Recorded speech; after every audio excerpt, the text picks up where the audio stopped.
जय श्री राम, जय एकलिंग जी। दोस्तों, आप सभी का फिर से स्वागत है आपके अपने यूट्यूब चैनल पर। दोस्तों, बीएसटीसी, पीटीईटी और चतुर्थ श्रेणी के लिए बहुत ही महत्वपूर्ण क्लास होने वाली है। जीके के महत्वपूर्ण प्रश्न लगभग बार बार पूछे जाते हैं, उनको मैं लेकर आया हूं। तो दोस्तों, आपसे मेरी एक ही गुजारिश है, यदि आपको वीडियो को लाइक नहीं करना है, चैनल को सब्सक्राइब नहीं करना है तो मत कीजिए, लेकिन आप वीडियो में एंड तक बने रहिए और आप इन सारे क्वेश्चनों को जरूर पढ़िए, तो क्योंकि हम जान सके कि आप कितने क्वेश्चन को यहाँ पर सही कर पाते हैं। आज का पहला सवाल है, उत्तर भारत का सर्वप्रथम पूर्ण साक्षर जिला कौन सा है? पूर्ण पढ़ा लिखा जिला कौन सा है राजस्थान का? तो अजमेर होगा, ऑप्शन ए बिल्कुल सही होगा। अगला है, मेजा बांध का निर्माण किस नदी पर हुआ है? मेजा बांध का निर्माण हुआ है कोठारी नदी पर, और जो ये बांध है भीलवाड़ा जिले को पानी प्रदान करता है। अगला सवाल है यहाँ पर, ताल छापर किसके लिए प्रसिद्ध है? ताल छापर यहाँ पर अभ्यारण्य का नाम, तो अभ्यारण्य ये काले हिरणों के लिए। राजस्थान का सबसे निकटतम बंदरगाह कौन सा है? तो ये ऑप्शन से हम आपको बताएंगे। देखिए, डिटेल में आपको सब कुछ समझा रहे हैं हम। पहला है कोलकाता, कोलकाता के अंदर है। कांडला जो बंदरगाह है ये है गुजरात के अंदर। हल्दिया है पश्चिम बंगाल के अंदर। विशाखापट्टनम जो बंदरगाह है वो है आंध्र प्रदेश के अंदर। तो अब यहाँ पर आप देखिए, राजस्थान का सबसे निकटतम बंदरगाह होगा कांडला, क्योंकि ये गुजरात में स्थित है और गुजरात राजस्थान के सबसे पास में है। इंस्ट्रूमेंटल लिमिटेड स्थित है जयपुर, बीकानेर, अजमेर। तो कोटा ऑप्शन बिल्कुल सही होगा। इंस्ट्रूमेंटल लिमिटेड कोटा के इंडस्ट्रियल एरिया के अंदर स्थित है। राजस्थान का धातु नगर कहलाता है नागौर, और नागौर ही जो ऐसा जिला है जो मिठाई और मसालों के लिए भी प्रसिद्ध है। अगला क्वेश्चन है, किस जिले में मैग्नीज अधिक मात्रा में पाया जाता है? तो उत्तर सही होगा, बांसवाड़ा, ऑप्शन 4। इसमें सबसे अधिक मैग्नीज पाया जाता है। एशिया की दूसरी सबसे बड़ी कृत्रिम झील है, तो यहाँ पर होगी जैसमंद, ऑप्शन 3 बिल्कुल सही होगा। कृत्रिम का मतलब होता है मानव के द्वारा निर्मित की गई झील। गीदड़ नृत्य होता है शेखावाटी क्षेत्र में, और शेखावाटी क्षेत्र बोलते हैं अपन सीकर, चूरू, झुंझुनू के एरिया को शेखावाटी क्षेत्र बोलते हैं। ऑप्शन ए बिल्कुल सही होगा। अग्नि नृत्य किस संप्रदाय द्वारा किया जाता है? तो जसनाति संप्रदाय द्वारा किया जाता है। ऑप्शन 2 यहाँ पर बिल्कुल सही होगा, अग्नि नृत्य। सुश्री वाद्यों में सबसे श्रेष्ठ है। सुश्र का मतलब होता है फूंक से बजाए जाने वाले वाद्य यंत्र को बोलते हैं सुश्र वाद्य यंत्र। सुश्र वाद्य यंत्रों में सर्वश्रेष्ठ है शहनाई।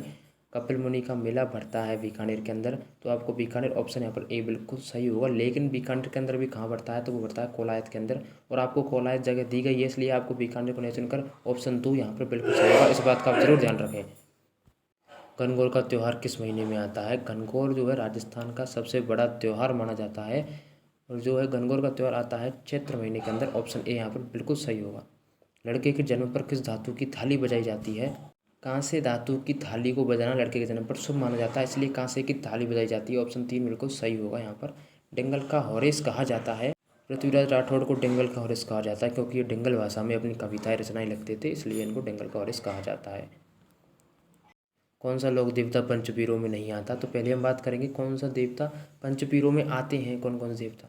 तो सबसे पहले बात करेंगे हड़बू जी, रामदेव जी, पाबू जी, गोगा जी और मेहा जी। ये 5 देवता ऐसे हैं जो पंचपीरों में नहीं आते हैं। और इनके अलावा जो भी ऑप्शन आपको पेपर में मिले तो वो वहाँ पर नहीं पूछा जाए, तो वहाँ पर वही ऑप्शन होगा। यहाँ पर तेजा जी है, तो ऑप्शन 3 यहाँ पर बिल्कुल सही होगा। मधुमक्खियों की देवी कहलाती है जीण माता। ऑप्शन 4 यहाँ पर बिल्कुल सही होगा। मधुमक्खियों की देवी कहलाती है जीण माता, जो सीकर में है। सीकर में जीण माता का मंदिर है, और औरंगजेब ने यहाँ पर शीश झुका दिया था, मतलब औरंगजेब यहाँ पर हार मान गया था। और जीण माता के यहाँ पर मंदिर में जो अखंड ज्योति जलती थी, उसमें वो दिया के लिए जो बत्ती और घी होता था वो अपने दरबार से भेजता था। स्वांग्य माता कहाँ की शासकों की कुल देवी है? तो जैसलमेर में इनका मंदिर है स्वांग्य माता का, और वहीं के लोगों की ये कुल देवी है, वहीं राज दरबार की। मेवाड़ का मैराथन कहा जाता है दवेर के युद्ध को। ऑप्शन ए यहाँ पर बिल्कुल सही होगा, मेवाड़ का मैराथन दवेर का युद्ध। अलाउद्दीन खिलजी ने रणथंभौर पर आक्रमण किया था 1301 ईस्वी में। उस समय हम्मीर देव वहाँ के शासक थे, और 1305 ईस्वी में वहाँ पर मेवाड़ पर आक्रमण किया था अलाउद्दीन खिलजी ने। राजस्थान के गांधी हैं गोकुल भाई भट्ट।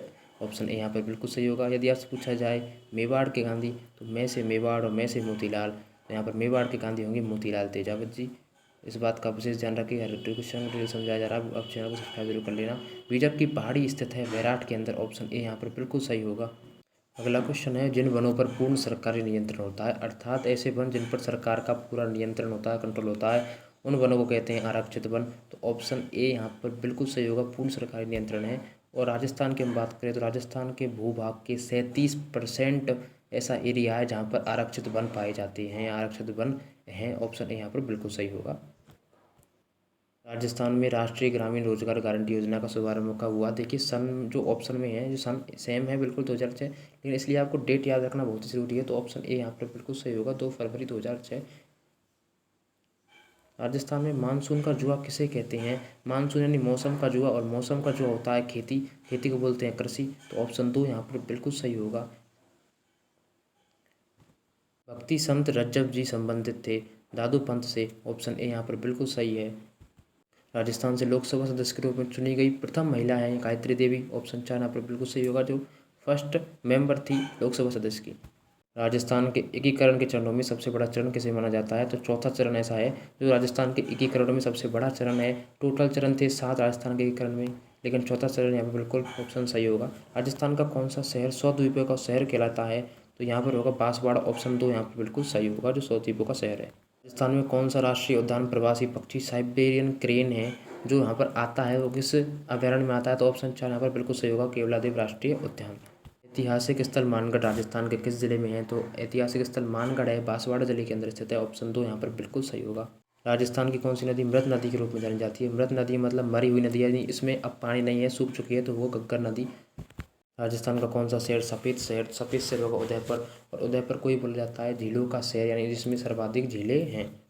वाइट सिटी और लेक सिटी यहाँ पर उदयपुर होंगे दोनों ही। उदयपुर बेसिन की चारों ओर की पहाड़ियाँ क्या कहलाती है? उदयपुर बेसिन का जो क्षेत्र है उसके चारों ओर जो पहाड़ियाँ हैं वो क्या कहलाती हैं? तो वो होगा ऑप्शन ए गिरवा कहलाती हैं उदयपुर बेसिन की चारों ओर की पहाड़ियाँ। राजस्थान में प्रथम विद्रोह कहाँ हुआ था? प्रथम स्वतंत्रता संग्राम 1857 में। राजस्थान में, देश में तो पहले ही चालू हो गया था, लेकिन राजस्थान में जो सर्वाधिक सबसे पहले चालू हुआ था वो हुआ था 28 मई 1857 को। जगह थी नसीराबाद, मंगल पांडे के द्वारा, ऑप्शन 4 सही होगा। राजस्थान में झुंझुनू की प्रसिद्ध रानी सती का वास्तविक नाम क्या था? तो झुंझुनू में जो सती हुई थी रानी देवी या रानी माँ, उनका वास्तविक नाम क्या था? उनका वास्तविक नाम है नारायणी देवी, ऑप्शन 4 यहाँ पर बिल्कुल सही होगा, जो झुंझुनू से थी। निम्न में से कौन सा राजस्थान का प्रसिद्ध लोक नृत्य नहीं है? भवाई राजस्थान का लोक नृत्य है, कालबेलिया भी राजस्थान का लोक नृत्य है, कच्ची घोड़ी भी राजस्थान का ही है, लेकिन तुर्रा कलंगी ये राजस्थान का नृत्य नहीं है। मरु विकास कार्यक्रम की शुरुआत हुई थी, यानी मरुस्थल को रोकने के लिए जो शुरुआत की गई थी वो होगी 1977-78 में, तो ऑप्शन 2 यहाँ पर बिल्कुल सही होगा। निम्न में से कौन सा राजस्थान का जल दुर्ग है? तो जल दुर्ग का अर्थ होता है ऐसा दुर्ग जो जहाँ पर बना हुआ होता है जिसके चारों ओर जल हो। तो यहाँ पर ऑप्शन 3 है जो है गागरोन का जो दुर्ग है वो है जल दुर्ग, जो है झालावाड़ जिले के अंदर। आपसे पूछा जाए किस जिले में है, तो झालावाड़ जिले में। सिबाना किले का निर्माण करा गया था वीर नारायण जी के द्वारा, ऑप्शन 2। मीठी शाह की दरगाह है झालावाड़ के अंदर, इसमें भी ऑप्शन 2। राजस्थान में राज्य मंत्रिपरिषद में मंत्रियों की अधिकतम संख्या हो सकती है 15, 12, 25 या 30।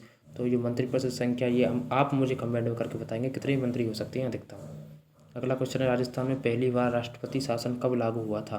राजस्थान में पहली बार राष्ट्रपति शासन कब लागू हुआ था? तो ऑप्शन 4 1977 यहाँ पर 1967 यहाँ पर बिल्कुल सही होगा। आप मुझे ये बताएंगे कि राजस्थान में कितनी बार राष्ट्रपति शासन लागू हो चुका है। अगला क्वेश्चन यहाँ पर है, राजस्थान का वह जिला जहाँ से कर्क रेखा गुजरती है। राजस्थान में 2 जिले ऐसे हैं जहाँ से कर्क रेखा गुजरती है, डूंगरपुर और बांसवाड़ा, लेकिन आपको यहाँ पर ऑप्शन में जो डूंगरपुरी दे रखा है, इसलिए ऑप्शन 2 यहाँ पर बिल्कुल सही होगा। अगला क्वेश्चन है, क्षेत्रफल की दृष्टि से राजस्थान का सबसे बड़ा व सबसे छोटा जिला कौन सा है? तो देखिए यहाँ पर आपको ऑप्शन में जो दे रखा, सबसे बड़ा हम सब जानते हैं जैसलमेर है। यहाँ पर 2 ऑप्शन में जैसलमेर दिया गया है, ऑप्शन 1 में और 4 में, लेकिन यहाँ पर आपको पहले पूछा गया है सबसे बड़ा, फिर पूछा गया है सबसे छोटा जिला। तो जैसलमेर यहाँ पर पहले होगा और सबसे छोटा होगा धौलपुर। तो यहाँ पर ऑप्शन 4 बिल्कुल सही होगा। ऑप्शन 2 को आप बिल्कुल गलत हो जाएगा, क्योंकि यहाँ पर धौलपुर पहले दिया गया है, धौलपुर बाद में पूछा गया है सबसे छोटा जिला, इसलिए यहाँ पर ऑप्शन 4 बिल्कुल सही होगा। बाजरा उत्पादन में राजस्थान का भारत में कौन सा स्थान है? तो बाजरा उत्पादन में राजस्थान का भारत में पहला स्थान है, तो यहाँ पर ऑप्शन 1 बिल्कुल सही होगा, जो बाजरा उत्पादन में ही राजस्थान का पहला है। राष्ट्रीय सरसों अनुसंधान केंद्र राजस्थान के किस जिले में है? तो भरतपुर में, ऑप्शन 3 यहाँ पर बिल्कुल सही होगा। 2011 की जनगणना के अनुसार राजस्थान में लिंगानुपात है, 2011 की जनगणना के अनुसार लिंगानुपात का अर्थ होता है यानी प्रत्येक 1000 पुरुषों पर स्त्रियों की संख्या।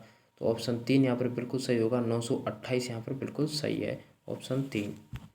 दोस्तों लगभग 8.5 मिनट के आसपास आपके 40-45 क्वेश्चन कंप्लीट हो चुके हैं। नेक्स्ट वीडियो के लिए चैनल सब्सक्राइब करें। जय भवानी, जय हिंद जी।